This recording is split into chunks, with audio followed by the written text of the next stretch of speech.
Anyone want to hear a bad joke? Yes.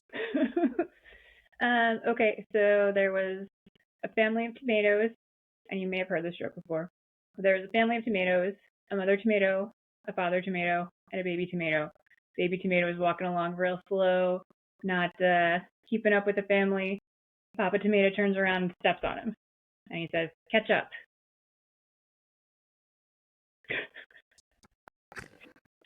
That's the worst dad joke. Oh man. Well, how about this one? Knock knock. Who's there? Interrupting cow. Moo.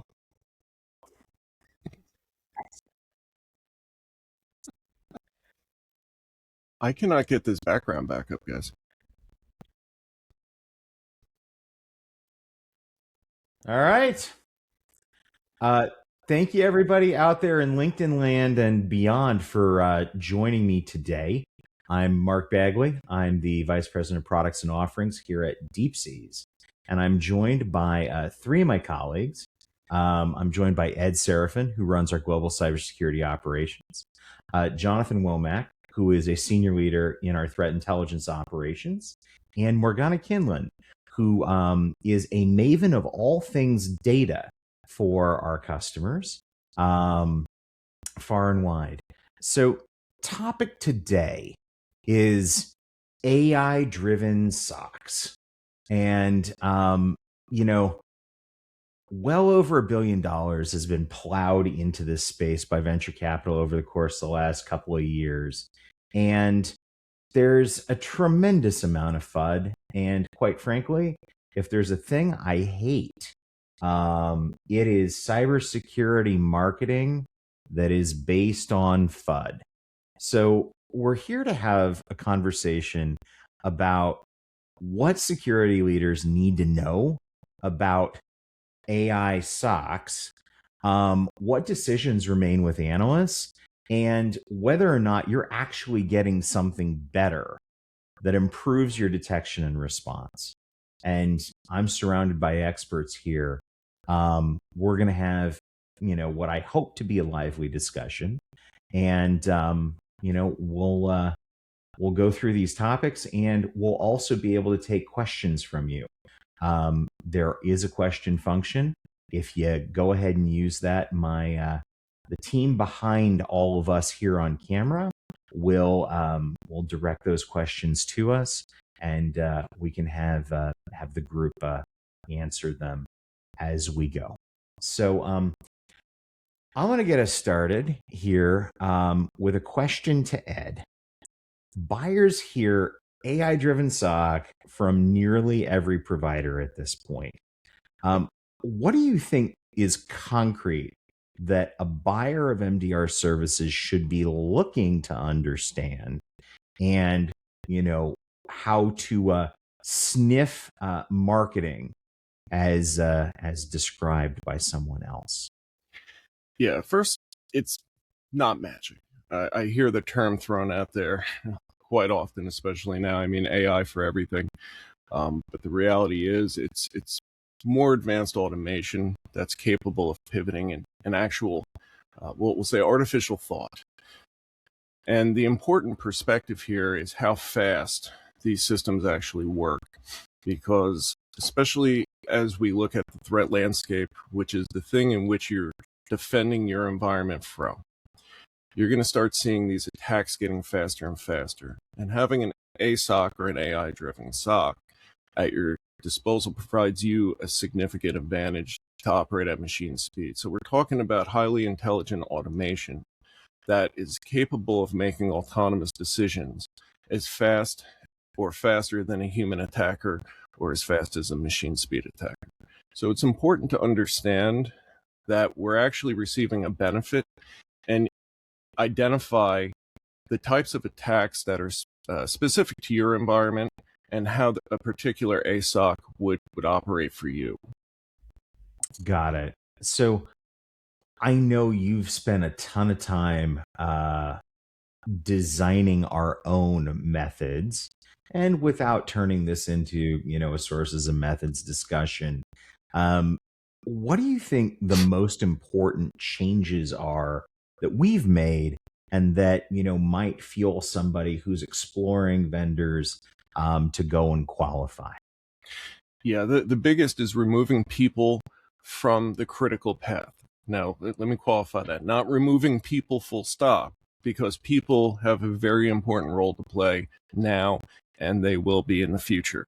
It's removing them from the critical path, the kill chain or decision-making path, however you want to visualize it or refer to it. But the point is, if you still have human beings in the critical path, meaning a person needs to receive an alert, investigate, and go through the whole life cycle to come to a conclusion or response action, then you're not even playing the same game at this point.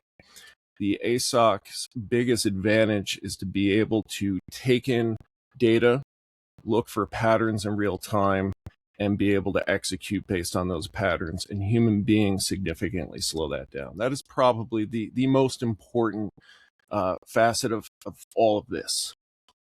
Got it. And so why does that matter to a security leader? I mean, obviously there's, there's the, machine speed adversary. Okay, got it. But, beyond the machine speed adversary and driving, defense around that conversation, is there a benefit that someone's going to get?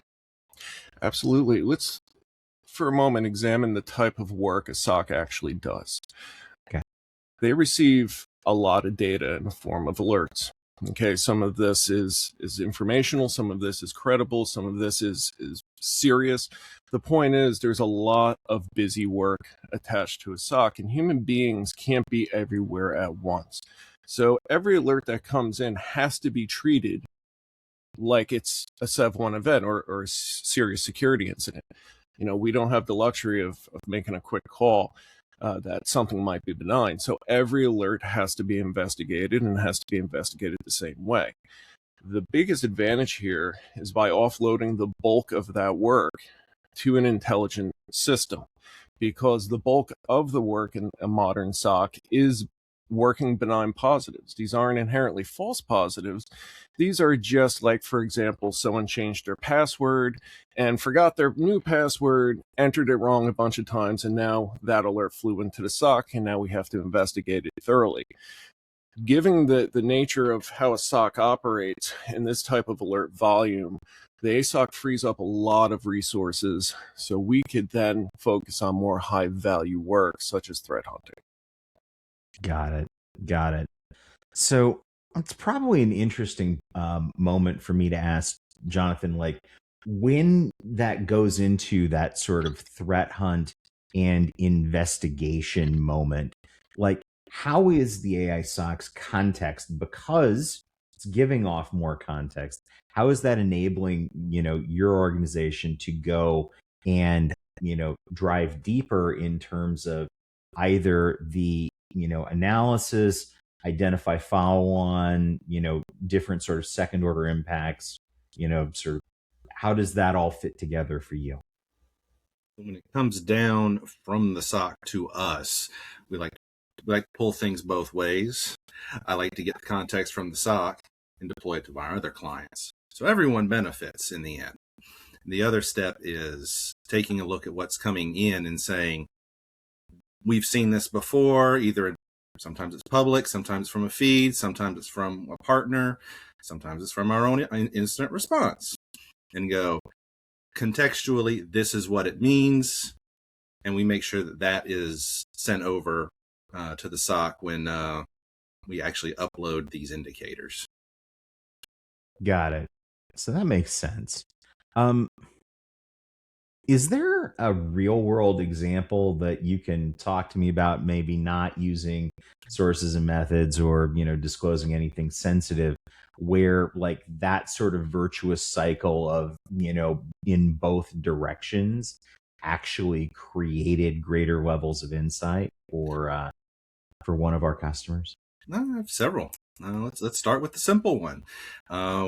Recently, we've been seeing a lot of click fix, which is simply SEO-driven phishing. And we started digging more heavily into the available click fix networks that are out there, pulling them in from various sources and deploying them, which came back to a lot of click fix incidents going on all over our client base, which was good. We're stopping that. We're preventing it and alerting on it, but making sure that our SOC understands that when they see click fix, there are certain steps to run down. That's been the real benefit, because then they can sit there and go, okay, blinky light blinked. Is the client safe? Answering that second part of the question is the real benefit. Got it. Understood. So in that quick fix example, Ed, like when the investigation, when the meta investigation happened, when that went into our pipelines, like how did that compress the human cycle into something that the AI is just dealing with straight off the gate for our clients?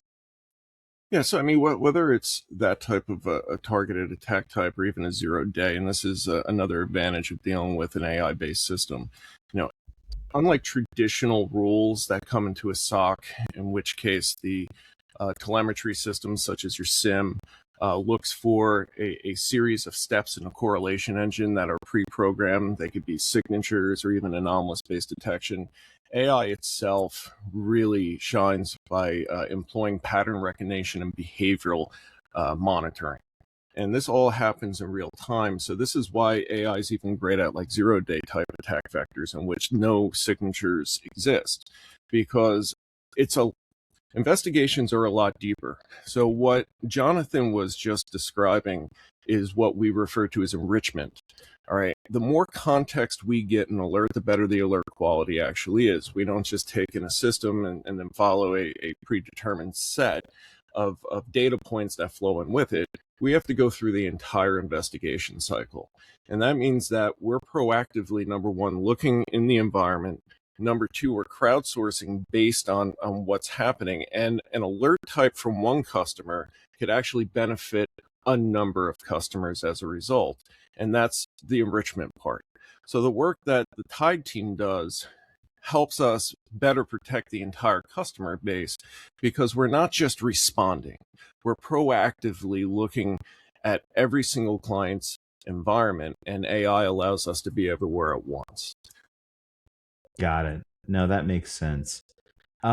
It leads me to a question that I think, Morgana, you would probably be best suited to answer, which is, about the metrics behind this. So Ed's described the different categories. Jonathan gave us a real world use case of a place where AI has helped us dramatically in defending our customers. But like, what metrics should tell, quite frankly, us and anyone else who says they're running an AI SOC about what's improving in this model? If there's something that you can share with us that doesn't necessarily reveal, again, sources, methods, like where can we find gains and where have we been able to attribute gains in an AI world? Well, honestly, it just depends on what AI you're enabling and what you want it to be doing. So if you're really focused on using AI or automation for triage and trying to shorten the time that something is spent in your alert queues, or the overall kind of time that it's spent in your environment, you might want to look at time to dwell. And hopefully you would see a reduction in your time to dwell, that amount of time that something is spent in that queue. If you're using it to increase your ability for detection, you'd want to look at your mean time to detect. Sort of as an anecdote, while you're first setting up these sort of tools, it's good to have a baseline of what your environment looks like in the first place, because in that initial setup, you might see things that you're not expecting. And my sort of example there was a situation where a colleague had improved their detection capabilities. And so what they had noticed was a huge uptick in the amount of incidents and alerting that they were seeing. And of course, leadership, what the heck? Why are we seeing this huge uptick? And it was like, well, this isn't actually a bad thing. It's because we're seeing things that we were missing before. So it's always good to have that nice baseline in what your current environment looks like. Got it. So when you think about the, let's turn it around and say, hey, somebody's evaluating a new provider, or they're evaluating someone, and hey, what did you build for me last year? Oh, well, we built all of this AI SOC stuff. How would you then ask someone to define what they were going to give you in a way that it could be measured?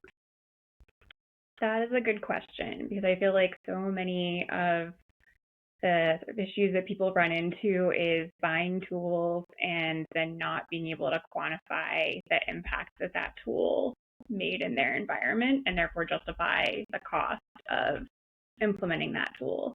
So what I would do first is think about where my problems currently are. Like if I have a situation where I'm really struggling with a lot of time spent with triage, then I might not need to pay attention to a vendor's claims of, oh, this is really going to increase the or improve your mean time to detect, because maybe that's not my problem. So I would try to find a vendor that was specifically looking at those areas where I have a problem. And then I would try to make sure I had a good baseline of where those current numbers are for my environment. And that way you can nicely say, before implementation, this is what we had. After implementation, we were able to improve by X, Y, and Z, or something along that nature. I would also sort of look closely when vendors use terms like, oh, well, this increased this by 2 times, or this decreased this by 5 times, because that sort of can mean a lot of different things depending on what those base numbers are, right? Like if you have, 5 incidents a month and you were able to resolve all 5 of them much faster, that's a lot different than if someone says, well, my increase was 2 times and it was going from 50 to 100 for some metric. So kind of taking a look at and asking those deeper questions of the vendor and getting that little extra detail can sometimes help. I think numbers are important, Mark, but I also believe that outcomes are more important. Those numbers do lead to an outcome eventually, but I mean, really the whole point here isn't just to make numbers look good. I mean, a true ASOC deployment that's been built with care and quality is about those outcomes. So what outcome are we driving here? We're driving an outcome where we're decreasing your risk surface and decreasing the attack surface at the same time with deploying our defense in depth strategies. And that's fine and all, but by adding the AI SOC on top of that, like I said earlier, not only allows us to be everywhere, but allows us to not only just respond in real time or near real time, but it gives us the ability to provide more successful outcomes with higher levels and degrees of accuracy. And that really should be it. Avoiding the bad thing, finding the problems that lead to the bad thing and trying to prevent the bad thing from occurring to begin with. Otherwise, you're just reacting and you're always playing catch up. Yeah. And I think you described why I asked for the 3 of y'all to be here, because we're all focused on outcomes. Morgana is an expert in terms of quantifying what they are so we can measure our performance. And quite frankly, Jonathan, you and your team are experts in actually understanding how we're going to feed the machine. So I guess that's my little soliloquy about why I'm excited to be here with y'all. In terms of the outcome centric viewpoint, I mean, we talked about the quick fix thing, Jonathan, but when you think about the the overarching method that you're using to identify where enrichment points matter most? Like, how does the sort of analysis from Morgana's world influence the choices that y'all make in terms of what you do from an intelligence gathering and collection and prioritization method? So we have a pretty robust pipeline of intelligence coming into our platform that we then use several methods to refine, to categorize, to say, this indicator is good, this one's bad, don't alert on that one, deploy this one. And AI has really helped improve that. Where it's also really made a big difference is actually figuring out the right information and getting it to the right people in the proper amount of time. And my internal metric here on the Tide team is time. We don't have hours to sit and write a big old intelligence report. I did it for years. It's a waste of time. Yes. I would rather be hunting and digging and refining and enriching and pushing those good outcomes and let the AI handle the really annoying task of writing it all up in a very pretty presentable format. Got it. And I feel like that trend away from here's your pretty finished PDF Intel report that gets filed into, quite frankly, that big bit bucket in the sky is much less useful than being able to feed pipelines that, quite frankly, make the precision of threat identification much more relevant. But like, Morgana, you started from the thing that Jonathan just said and that Ed has hit a couple of times as well, is that this is about time. And it's not just about human versus computer, but it's also about how do we make humans better? Because, Ed, I know that, one of your core tenets of when you started your AI SOC transformation project here is that this wasn't a staff reduction exercise. This was a staff improvement exercise. Can you talk a little bit more about that? Sure. One thing you hear often is how AI augments humans. And the reality, I believe, is the inverse. I really believe humans augment AI.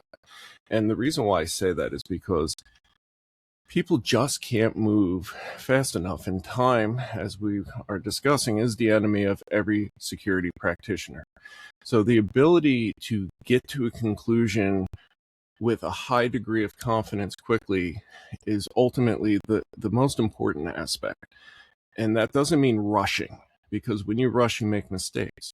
So really, the humans in my SOC augment the AI because we're the ones driving it. We're constantly working with it, training it, testing it, and interacting with it.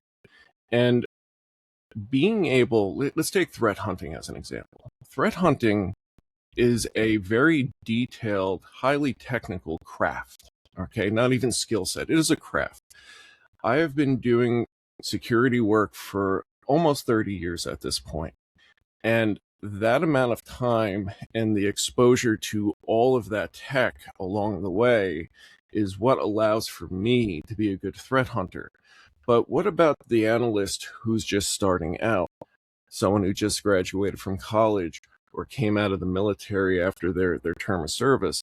They're not going to possess that extensive amount of experience. And therefore, having an intelligence system at their disposal that they can interact with in a plain language context is huge. I mean, that is a true force multiplier, because that allows me to take my entire analytical staff and level them up to threat hunter grade almost overnight. And that has been the biggest advancement that we've been receiving a return on our investment for here, because again, high value work. We don't want to just be reacting. We want to be proactive. We want to be looking through these environments. We want to be looking at the user base, looking for variables that expand your risk surfaces, your attack surfaces, and we want to address them before they're actually exploited. So we're constantly looking for exposures, and having the ability to interact with an AI in the same way that I'm interacting with all of you right now, again, massive, massive force multiplier. Because now they don't need 30 years of experience. They just need a highly tuned, advanced AI platform in which they could interact with, and then apply the skill set in which they've acquired at their level of experience with the same amount of precision and accuracy as if someone like myself was doing it. Got it. And that was highly useful, and thank you. I mean, if you could, can you share an example around where, what the technology did and what an analyst decided in, a sort of real world threat detection example that led to, a containment activity that we drove? Don't do it, Ed. He's asking a lot of questions. It seems suspicious at this point. Uh-oh, getting led. Danger. So, yeah, I mean, actually, there's situations that, like I said earlier, that appear like they're significant, and a lot of time gets spent on them. I mean, look at Microsoft. I mean, the bulk of our clientele are Microsoft environments, just like any other MSSP out there or security services provider. We're mainly in Microsoft environments. And the way Microsoft Windows does certain things, like, for example, Windows Update, some of them are peer-to-peer, and they happen to kind of look like malicious software propagating through an environment. That's time and resources taking away from being able to work on more high-value tasks. So that's one example where a benign positive that would have taken a significant amount of time to truly investigate was able to be handled by an AI system, while my team could focus on better, more valuable tasks that aren't benign. On the other side of that coin, again, time being the enemy of all practitioners, we had a situation in which a particular alert fired for I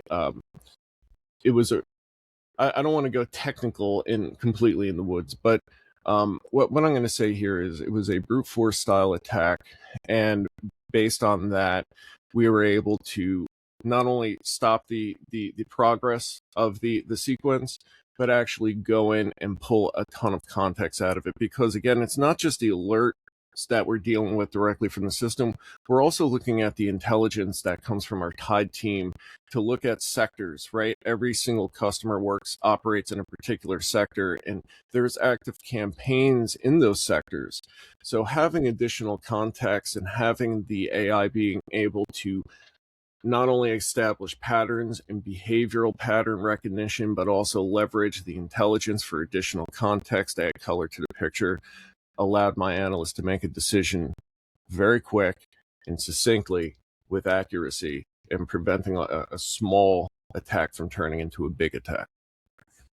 Got it. No, I mean, that's yet another use case that I know that you've been benefiting from, you and your team, Ed, which is that sort of, hey, we're actually engaged in threat protection, and that drives additional intelligence creation. Jonathan, I mean, in that world, how are we then substantiating that, again, using AI tools? Because, as you rightfully pointed out earlier, the time loop has closed dramatically on being able to leverage these types of insights. In a world where we found something through, protecting a customer, how does that then turn into, additional power that goes back into that pipeline? I got a great example for this one. I'm a storyteller. I love telling stories. Everything to me is one great story. This is a nice short one because this hadn't happened recently and it was very quick. We had a prospect who they said their MSP had been compromised. News to me, but that's good intel. That's a good data point. Just to me, everything's data and I can work with that. So I said, okay, give me 5 minutes.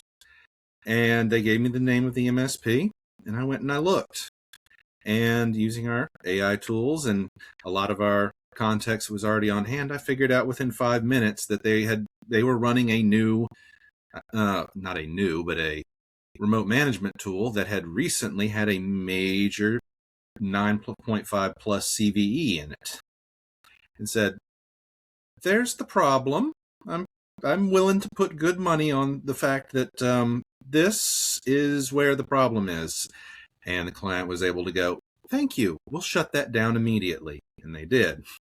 And I can then take that to my other clients and say, of course, redacting names, said, we recently observed this. You may want to check with your MSPs and close this down. This kind of context that we're actually able to pull in either through automated or, in some cases, for us old hands, sheer brute force experience and time in the trenches, you can sit there and go, take this action, and now you're defended, or at least your risk is greatly reduced. Yeah. No, I mean that all fits together. Morgana, how do you quantify beyond just the sort of customer outcome viewpoint, like how you measure these moments building as you understand, whether or not the investments that folks have made in these technologies are actually bearing fruit? Oh, goodness. Well, I'm trying to sort of see if that investment has actually been paying off. I think that really sort of depends on exactly which area you've invested in. So sort of having that solid understanding of what your existing environment looks like now so that you can monitor those changes very quickly as you're making those changes. And part of that, I feel like that sounds like a very simple answer in terms of like, know what you have to start with. And then if you make a change, you will see the change. But I think it's sort of easier said than done. Oftentimes, like an organization is not just one office with one tool that they're using to monitor. Each of those, offices in an organization probably has their own tool, and those tools have sort of manufacturer definitions of how they monitor incidents and how they count time to remediate, and each office has its own sort of way of doing things. So in order to really understand what your organization looks like, you kind of have to do a little bit of an exercise and try to align those definitions across your organizations so that you can all agree on what you're talking about and what you mean when you say we're doing this and we're hoping to see this after it's done. So sort of doing that pre-work, which is like the least fun part, I feel like, of any kind of implementation. But I know it's something I believe Ed's organization really had to do prior to doing their own AI SOC implementation, was kind of going through your playbooks and updating them, making sure that they're current. Because I think, to the point that Ed made earlier, one of the beautiful things about AI is its ability to think a little bit and not strictly go by what's written in a playbook. But it's also much easier for it if you have accurate playbooks in the first place. It's sort of like the idea if you give someone a problem and you've also given them instructions, they're only going to have to use a little bit of their brain power and energy to tackle that because you already gave them a nice set of instructions. They don't have to sort of like sit there and rewrite the wheel for everything that comes across. So it sort of behooves you to do that little bit of a planning and exercise time beforehand so that you can get that nice baseline. And then it's fairly straightforward to say we're starting out here and this is our mean time to remediate, mean time to dwell. This is our whatever metric you are interested in for your SOC and what's important to you. And then here is that change. Like nice sort of easy as a line graph. Well, Morgana touches on a really good point, in a multi-tenant environment. So I've worked both single tenant where you have the luxury of being in a static environment day in and day out for the most part, and nothing changes until we go through upgrades, right? In a multi-tenant environment, the biggest disadvantage is that every environment's different. There's variables for every environment, different processes. There is a significant amount of complexity in a service-based company such as ours. And that is another place where AI shines, because look at the content creation side of things. Okay, again, because we're in the proactive business, we're in the business of preventing attacks before they happen. That's the world in which we're now operating in. We need really good content, and legacy systems require really dialed in, optimized content to be efficient. And this is where our threat detection engineering group comes into the picture. They take known signatures, known behaviors and patterns, and they develop very highly complex content that we then drop into our telemetry systems. With AI, the time it's taken to actually do that has been significantly shortened, and the accuracy has been increased. And that's because these systems are autonomously learning as well and possess the capability to see something happening in one place and being able to memorize and remember that, hey, this is a problem and we should be looking at it in every place. And the way we interact with these systems through various means has really dramatically improved our ability to roll out new protections, and a lot of it autonomously. So again, going back to time being the enemy of all practitioners, also having dialed in telemetry is really the foundation in which we build our house upon. So yeah, I mean, these systems really serve a very important role and gets us away from these traditional automations and playbooks, and allow us to adapt to an ever-adapting or ever-changing environment. Got it. No, I mean, all that tracks. The thing it brings up to me, though, and this is sort of related to the point that you made earlier, Morgana, about like, what is the basis for comparison? I call these law of large numbers or law of small numbers problems.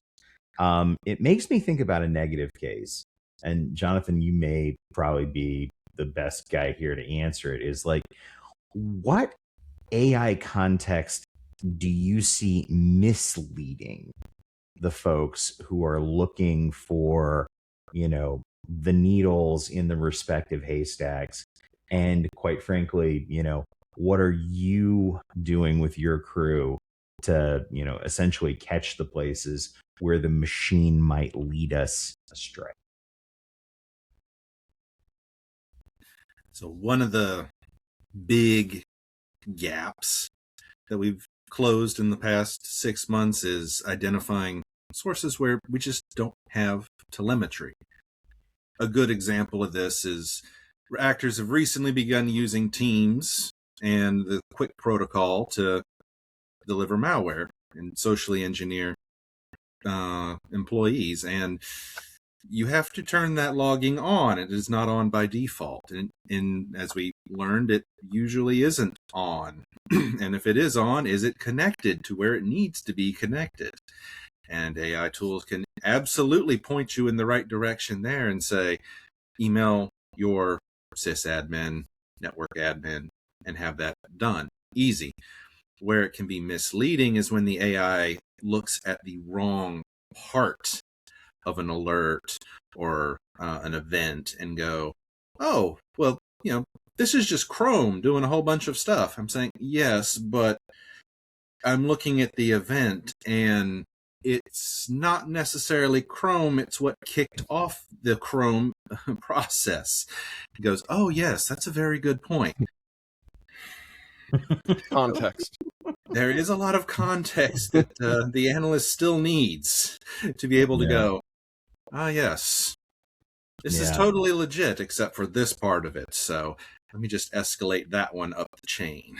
And that falls in the hype category. We're not at a place where the AI just does it all. We just walk in and say to the machine, tell me everything I need. And it's just going to take care of it. And this is why I say humans augmenting AI for that example. No, I mean, that's a perfect example of both points. I mean, if there is a person amongst us who has not gotten a sycophantic answer about the thing that you point out that the machine missed, Yep. I suppose that and $3.99 will buy you a cup of coffee at Starbucks. But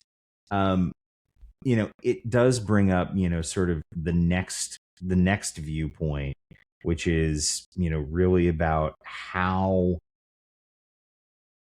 do we make sure that the automation itself maintains that context flow where humans are augmenting it in a way that is needed? How does the machine know when it needs a human in that world, Ed?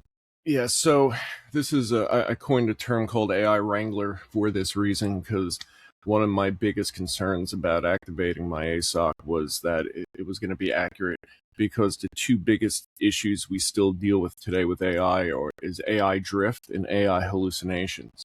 Now, they've gotten less sycophantic over the months, which is good, but they still have a tendency of telling you things with authority that sound really good, and that's where your experience as a practitioner should shine, right? Because, okay, that sounded good, but we all know that's BS, right?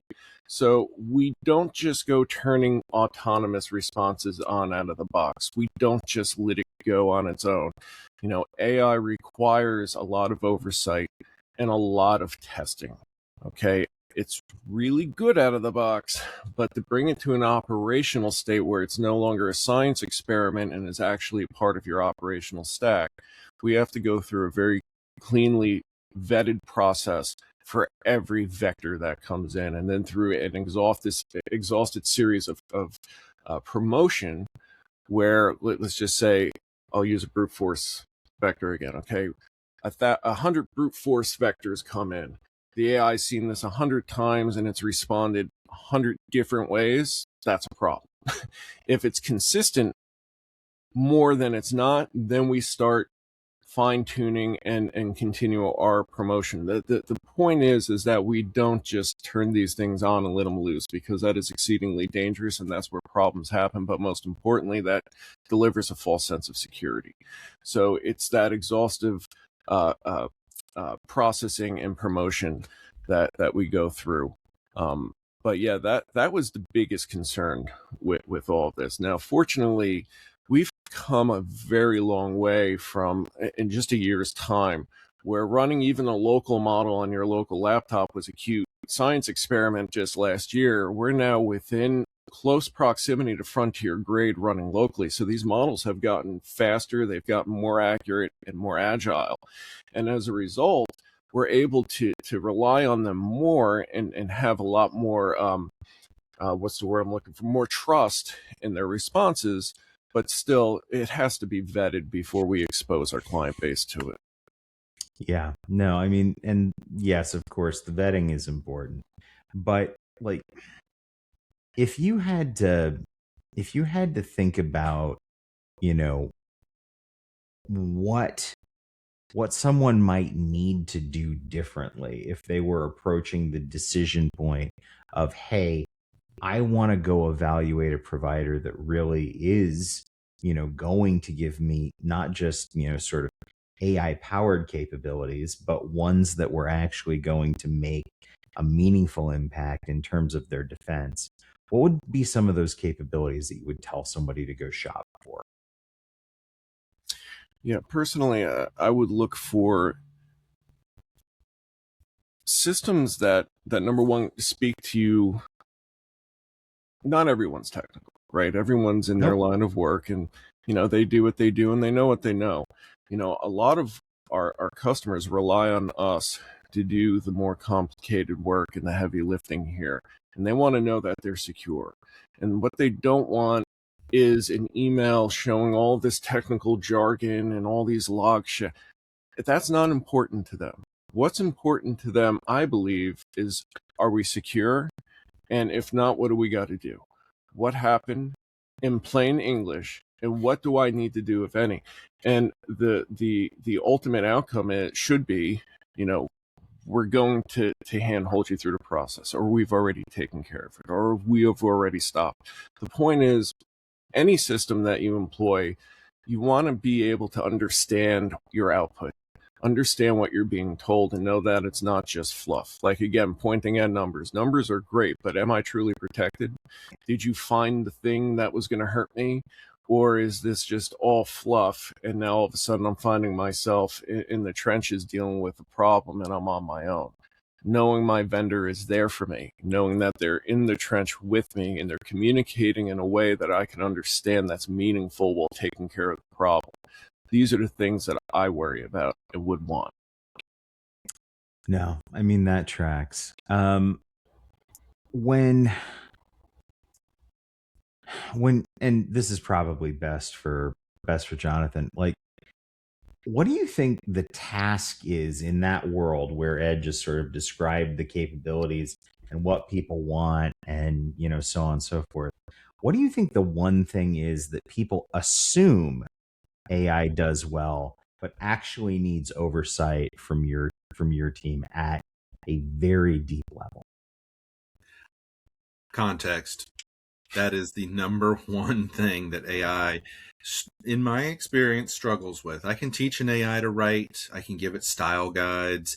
I can say write for a C-suite level, write for the technical level.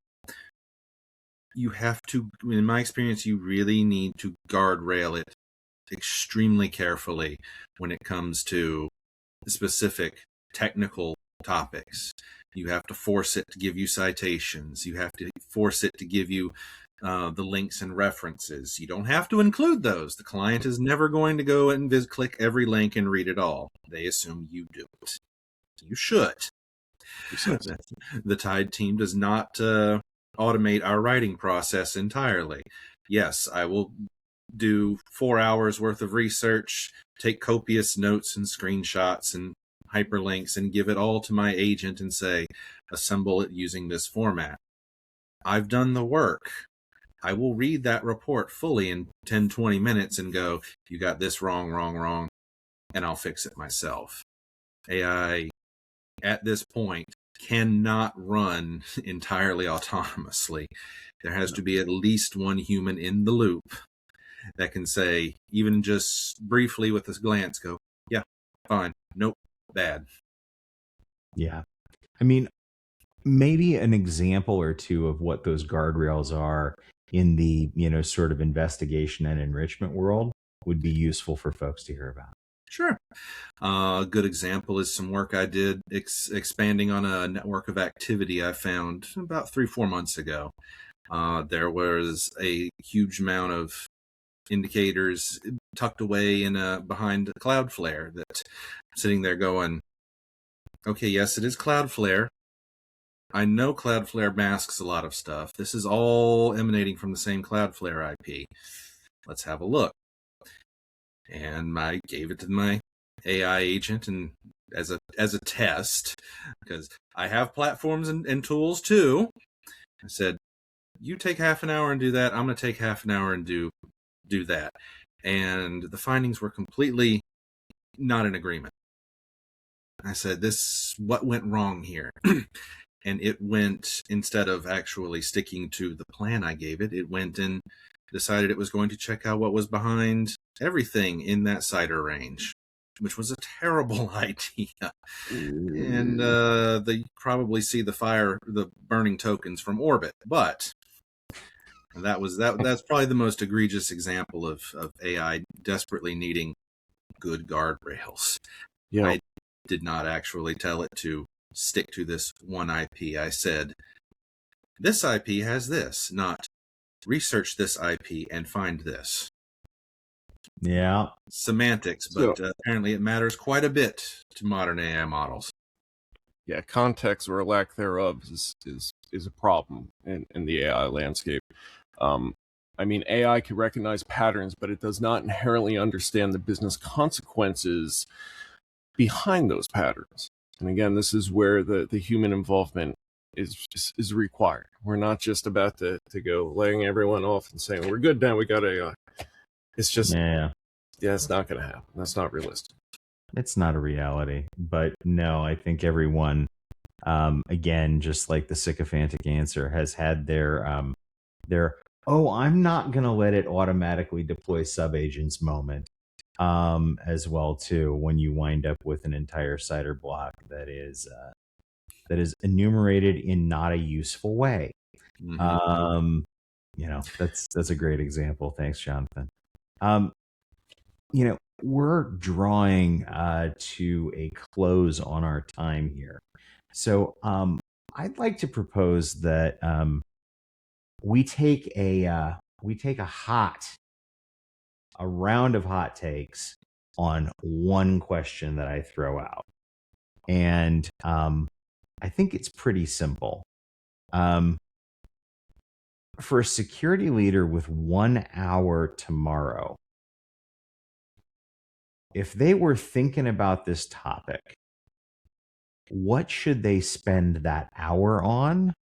And what would you tell them to pay attention to? I'm going to start with you, Jonathan. Now I need to get a nice spicy hot take. Let's go with actually understanding what's in your network. I know it's foundational, it's basic, but it is shocking how often I'll go into one of our AI platforms and say, check these 4 things. And all of a sudden it said, wow, there's a Windows CE server over here. Did you know that? No. Did you know you have like 3 exposed RDP servers? No. Okay. We have some cleanup to work on. Okay. Can't even the foundational stuff is done. I'll be spicy. It's done so poorly if it's ever done at all. And it really needs to be. It's like testing your backups. Yeah. When was the last time they tested that? Who do I ask if that was tested? I mean, if I had, again, if I had a small amount of currency for every time I'd heard about somebody not understanding whether or not their RPO was actually their RPO. Again, like the riches of the universe would be mine. So that 1 hour. Morgana, you're up. Oh, sorry. My hot take. I'm going to go with. I feel like all of my things sound very boring. Requirements gather. No. That's valid. That's completely valid. Know what you got. Decide what you need to do. Be specific. Yeah, I'm going to go with that. Because, like, everybody loves, I enjoy shopping and shiny things, like the fun tech that is out there, like the latest and greatest. But I feel like it's really easy to get caught up in all of that and go with something that seems really cool and then get home and think, I don't actually need this. This isn't doing what I thought it was going to do. Now I either have to figure out how to return this or buy something else. And like, while that is totally possible with something that you bought at Amazon, it is like way harder to do with a system that you have people working on, and they don't like to hear that they have to do something new when they've been working on it for a while. Absolutely no. And like that also winds up being something of a pretty major mistake if you're trying to evaluate somebody to run security for you. New and shiny, sure, like use it when you need to, use it when it's important, use it when it can create outcomes, to Ed's point earlier. But like, guess what? Shiny for shiny's sake, especially when you don't know what's in the environment, to Jonathan's point, that is recipe for disaster with a capital D. All right, Ed, what's your hot take on security leader spends 1 hour tomorrow thinking about AI? If your AI agent has unrestricted administrative access, you have not hired a digital employee. You've created a new insider threat. That is spicy and accurate. I love it. Look, Any I get other it. reactions around this group to that one? Yes, totally accurate. Yeah. AI is exciting. It truly is. And it does some amazing things. But it needs context. It needs to be secured. And you need to treat it like a human being and not let it go anywhere it wants. A human being has access controls and role-based controls and permissions, and so should your AI. And if you don't have a specific reason and intent for it to exist, you should give it one or get rid of it, because you're asking for problems. And don't feed it after midnight or get it wet. I Both was going to say generally treat it like smart a 3-year-old child, but you'll just be I drawing mean- on the walls, pulling the curtains down, emptying the fridge onto the floor. I mean, I didn't think about AI intermittent fasting, Morgana, but like, guess what? Like, you know, like you want that midnight snack? Yeah, you're not eating until noon the next day. So, I was thinking of Gremlins, but also that too. I mean, look, Gremlins, yeah, also true. Well, folks, I believe that's it for us today. I really thank all of you, Ed, Morgana, Jonathan, and I thank all of you in the audience for sitting around and listening to us both to have our hot takes, but also to discuss a way of separating, FUD and shiny from practical and what your defending providers should be capable of telling you about if you're making a decision. I'm Mark. We'll see you next time. Thank you. Mark.